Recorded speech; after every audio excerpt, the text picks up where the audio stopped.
Welcome to ஜாஸ் simple cooking. இன்றைக்கி நம்ம பார்க்க போகிற ரெசிபி எக் புர்ஜி. வாங்க இது எப்படி பண்ணுறதுன்னு பார்க்கலாம். எக் புர்ஜி பண்ணுறதுக்காண்டி நான் இங்கே ஒரு சின்ன சைஸு தக்காளி, ஒரு சின்ன சைஸு 2 வெங்காயம், 3 பச்சை மிளகாய், ஒரு துண்டு இஞ்சி, 20 பல் பூண்டு, கொஞ்சமாக கருவேப்பிலை, இதெல்லாம் ஒரு மிக்ஸி ஜாரில் போட்டு அரைச்சி எடுத்துக்குவோம். எடுத்தாச்சு. இந்த மாதிரி அரைச்சி எடுத்துக்கோங்க. அதுக்கப்புறமா 2 வெங்காயம், ஒரு தக்காளி, இது ரெண்டையும் நல்லா பொடிசாக நறுக்கி வச்சுக்கிடுவோம். இப்போ வெங்காயம் தக்காளியும் பொடியாக கட் பண்ணி வச்சுருக்கேன். அதுக்கப்புறமா 5 முட்டை, 1.5 table spoon Kashmiri chilli powder, 1 teaspoon மிளகுத்தூள், 1 டீஸ்பூன் கரம் மசாலா, 1/4 டீஸ்பூன் மஞ்சள் தூள். இனி நம்ம புர்ஜி பண்ண ஆரம்பிச்சிடலாம். முதல்ல ஸ்டவ்வை ஆன் பண்ணி கடாயை வச்சு கடாயை கொஞ்சம் நல்லா சூடாகட்டும். அதுக்கப்புறமா 4 டேபிள் ஸ்பூன் போல் எண்ணெய் சேர்த்துக்குவோம். எண்ணெய் சூடானதுக்கப்புறமா 1 டீஸ்பூன் ஜீரகம் சேர்த்துக்குவோம்.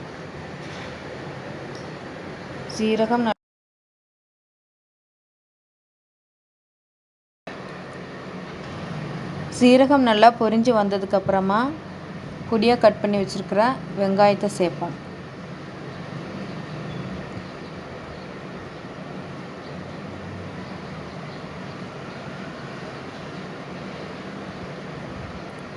வெங்காயம் கொஞ்சம் நல்லா சாஃப்டாக வர வரைக்கும் நல்லா வதக்குவோம்.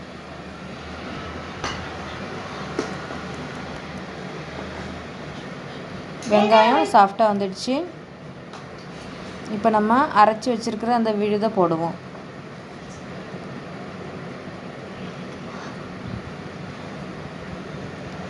அதுக்கப்புறம் நல்லா மிக்ஸ் பண்ணி விடுவோம். இது நல்லா பச்சை வாசனை போகிற வரைக்கும் நல்லா வதக்குவோம். இப்போ பச்சை வாசனை போயிடுச்சு.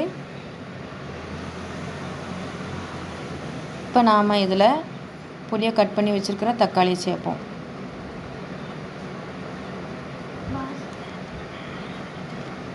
அதுக்கப்புறம் தேவைக்கேற்ப உப்பு சேர்த்துக்கோங்க. நல்லா மிக்ஸ் பண்ணி விடுங்க. அதுக்கப்புறமா தக்காளி நல்லா வேகிற வரைக்கும் வெயிட் பண்ணுவோம். இப்போ தக்காளி நல்லா வெந்துடுச்சு.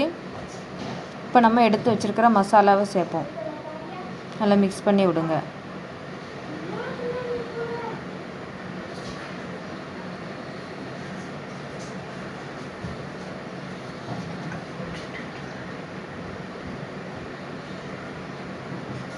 ஸ்டவ்வை லோ ஃப்ளேமில் வச்சுக்கோங்க. அதுக்கப்புறமா 5 முட்டையை நான் ஒரு பவுலில் எடுத்து வச்சுருக்கேன். இதில் உப்பு போட்டு நல்லா மிக்ஸ் பண்ணுங்கள்.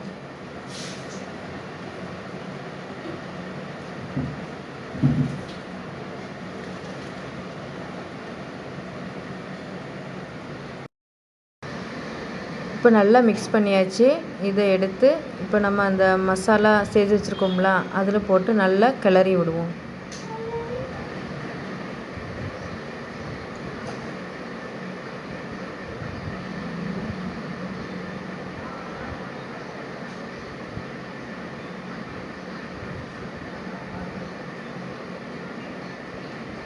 நல்லா கிளறி விட்டுட்டே இருங்க. எல்லாம் நல்லா ட்ரை ஆகிற வரைக்கும் கிளறணும். இது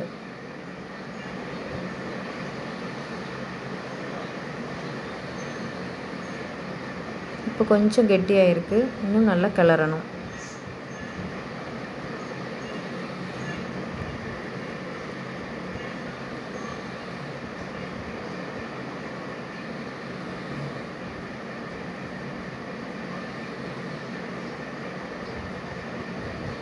இப்போ நல்லா ட்ரையாக வந்திருக்கு.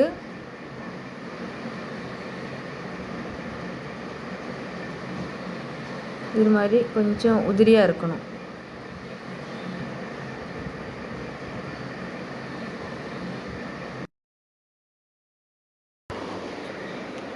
இப்போது பொடியாக கட் பண்ணி வச்சுருக்கிற மல்லி இலையை போட்டு நல்லா மிக்ஸ் பண்ணி விடுங்க.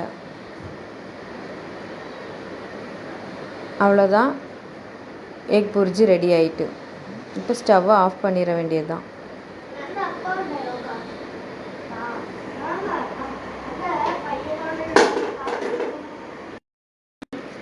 இந்த வீடியோ உங்களுக்கு பிடிச்சிருந்தால் லைக் பண்ணுங்கள், ஷேர் பண்ணுங்கள், கமெண்ட் பண்ணுங்கள் அண்ட் சப்ஸ்கிரைப் பண்ணுங்கள். பக்கத்தில் இருக்கிற பெல் ஐக்கனையும் ப்ரெஸ் பண்ணி அதில் ஆளுங்கிற ஆப்ஷனை கிளிக் பண்ணுங்கள். அப்போ தான் நான் போடுற வீடியோஸ் உங்களுக்கு நோட்டிஃபிகேஷனாக கிடைக்கும். தேங்க்ஸ் ஃபார் வாட்சிங்.